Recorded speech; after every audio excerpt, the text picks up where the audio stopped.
How bad can dating the wrong girl really be?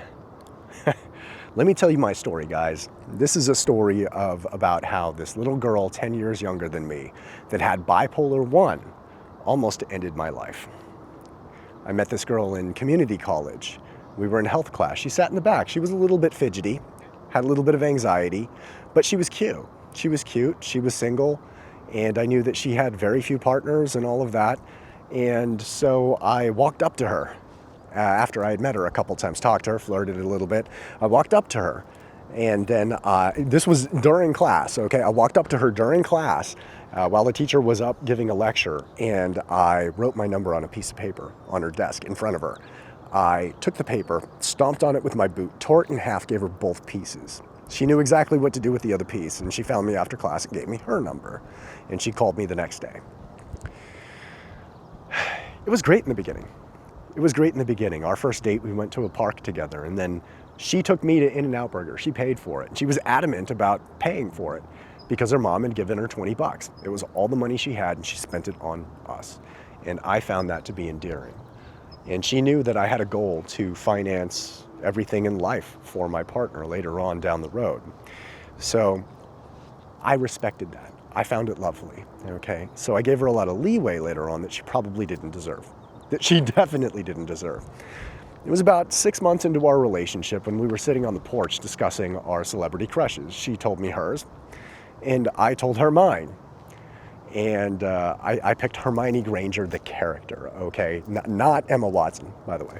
And she found this to be outrageous. She got extremely jealous, and she was playing with a piece of metal in her hands, a piece of rebar. It's a stick made out of steel. It's about that big around, okay? And it was about a foot long. And I was sitting right next to her, and she hit me in the leg with it as hard as she could. It hurt a lot. Then she did it again and again and again. 6 times. I was taken aback at first. I didn't expect this. I told her that I should call the cops, and she reminded me that her mother was the 911 operator that was on duty right then, and if I called the cops, she would be the one that answered. And all of these ladies that work there know each other's addresses, they know each other's names and all of that. So she reminded me as soon as I called the cops, nothing would happen. She was probably right about that. Okay. What happened after that? Well, I didn't leave because, like I said, I gave her a lot of leeway because she deferred to me the authority and respect that I thought that I deserved. She paid for our meal, and she would cook our meals. She would make sure that I was okay, that I was safe, and all of that, aside from causing some injuries herself, all right? The other problem, she was extremely jealous, all right, extremely jealous. By the time that we were in university, she had dropped out so she could follow me around from class to class, sit outside until we were done, and make sure none of the girls at university could talk to me. And I went to one of the universities that is well known in Southern California for how hot the girls are. And I have to agree with the general sentiment on that, okay? But I didn't have time to cheat. I loved this girl. I told her that I loved her, okay? And in 9 months into the relationship, when she told me she had bipolar 1, okay, that's the one with psychosis, where you see and hear things that aren't there, all right? She told me she had been diagnosed with that years ago and that she was off of her medication, which was pretty obvious because she started some jealous outrage type thing almost every single day. All right, every single day for a couple of years straight, I would pack my bags and I would change my mind. Why did I change my mind? It's because she said, if you leave, I will call the cops and I will tell them that you SA'd me, that you DV'd me, that you were horrible. I'll ruin your reputation, etc., etc. And she was absolutely capable of doing it, especially with a mother that would take her side in any situation, as I would learn later on down the road. And this became a huge problem. This was blackmail. She blackmailed me into staying in this relationship for 9 years, okay? 9 years, huge problem. It only got worse from there. One of the things she did to keep me in that relationship was I was at the doctor one time, and I was at the rheumatologist. Rheumatologists used to deal with pain issues before the opioid crisis, and she asked the doctor, well, what about his pain issues? I did have legitimate pain issues, okay? I'm diagnosed with an autoimmune disorder that is extremely painful. The doctor that day prescribed us 750, and I say us, 750 Vicodin, because she would take half of them and keep them and use them at her own pleasure, and I would take the other half. We both got addicted to it fairly quickly, and you get addicted to the feeling of it, the euphoria that makes you happy. I remember being extremely lovey-dovey with her, especially when I was high. And I was getting high legally, okay? I was legally prescribed this stuff.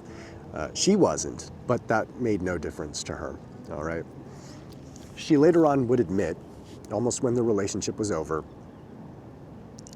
that she got me addicted on purpose because she thought if I was addicted to opiates, not only would it destroy my life, but it would ensure that no other woman would ever find me attractive enough to take me from her. And that became a huge problem in the relationship, the drugs. We ended up getting kicked out of every single house that we were at because she would have some sort of like explosion of jealousy, a bipolar fit, where her psychosis made her literally crazy. She would do things like find her own hair in our dirty laundry, pull it out and ask me, whose hair is this? And she would make an all-day affair out of it. If I had to go to class, nixed. Totally incapable of doing anything. If I left her at home, she would destroy all of our stuff, okay? If I took her with me, she would just be outraged and cause problems and be screaming and crying and hitting and all of that for hours and hours and hours. Like this became like an everyday thing where she would do something just like that. And I packed my bags 50, 100, 200 times. Every time she would do this, I packed my bags and I would get blackmailed into staying into the relationship. And it only got worse from there after I sought help from a drug rehab clinic. They put me on methadone. And had I known anything about methadone, I would have never done it in the first place anyway. They call it pink handcuffs for a reason. And it's because most people that get off on it never get off of it. I got off of all opiates about 9 months ago now.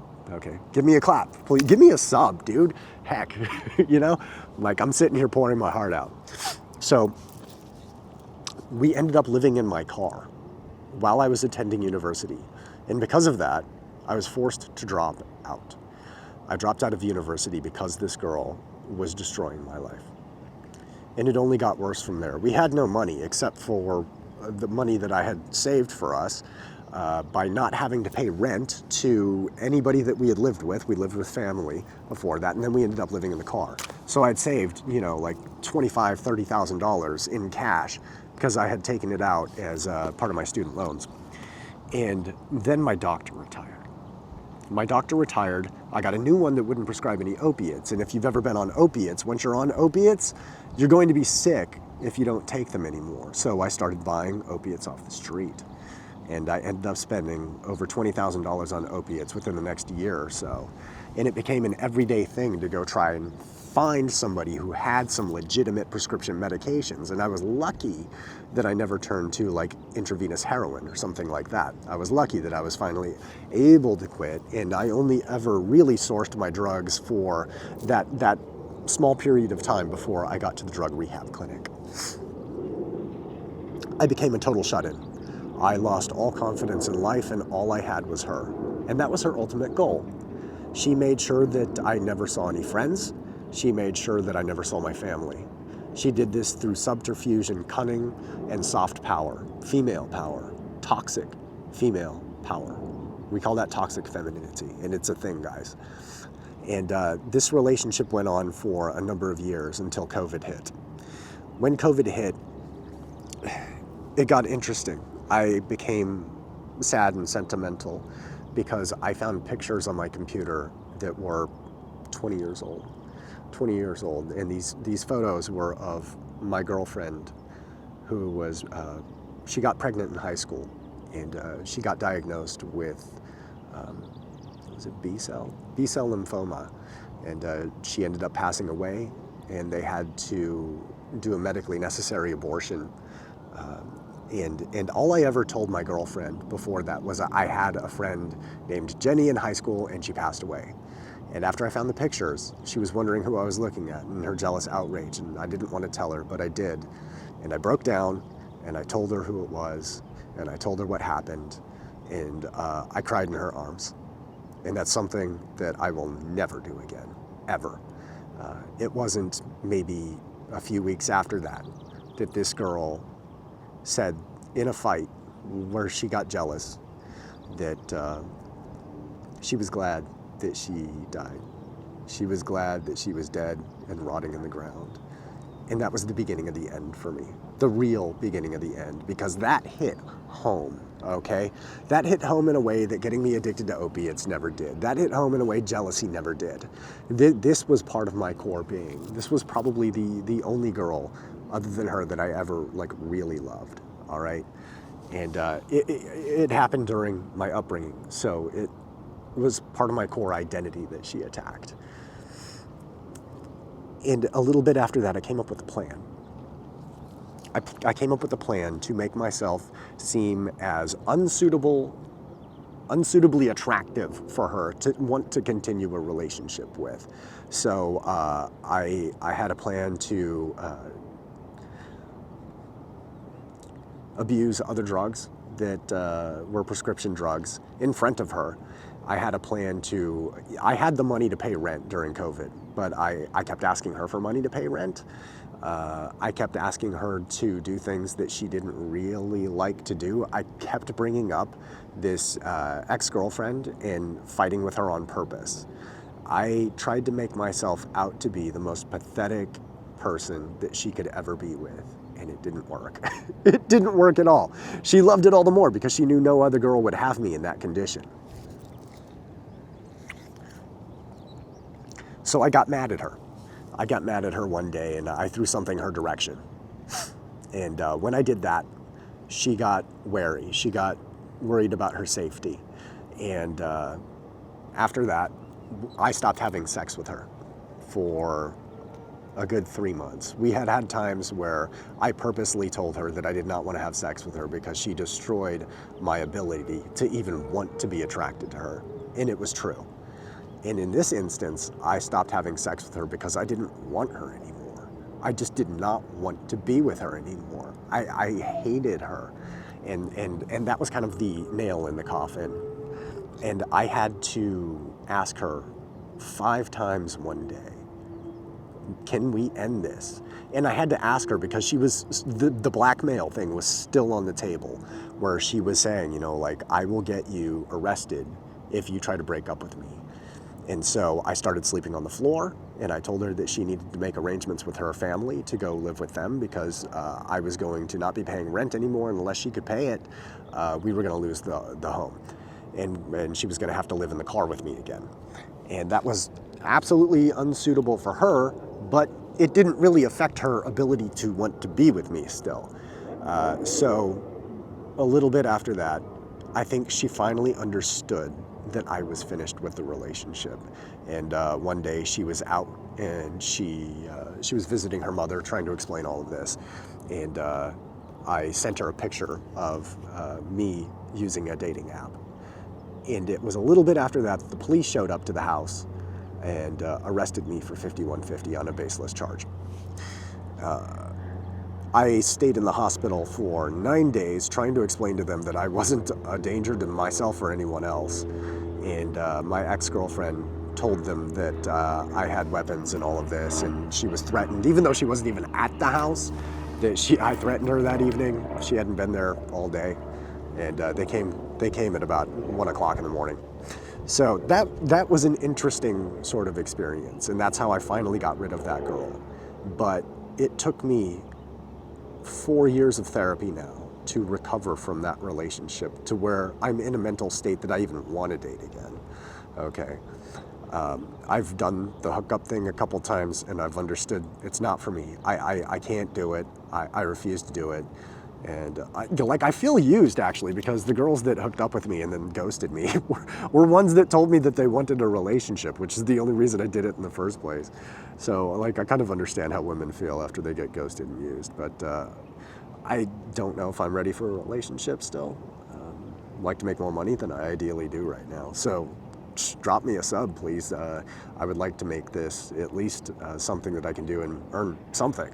So, yeah, guys, this can happen to you. This can happen to you. It happened to me. And I thought I was pretty alpha with the entire thing, at least in the beginning. And everybody has a plan until they get punched in the mouth, right?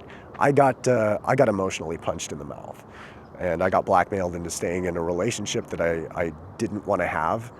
And like, I didn't even mention that I knocked her up, and she said she was on birth control. You know how that goes. And she aborted the baby, and that's a subject for a different video. How abortion can affect men on an emotional level. And it's one of the saddest things in my life experience that I've had so far. So that's the next video. I wish you guys well. Until next time.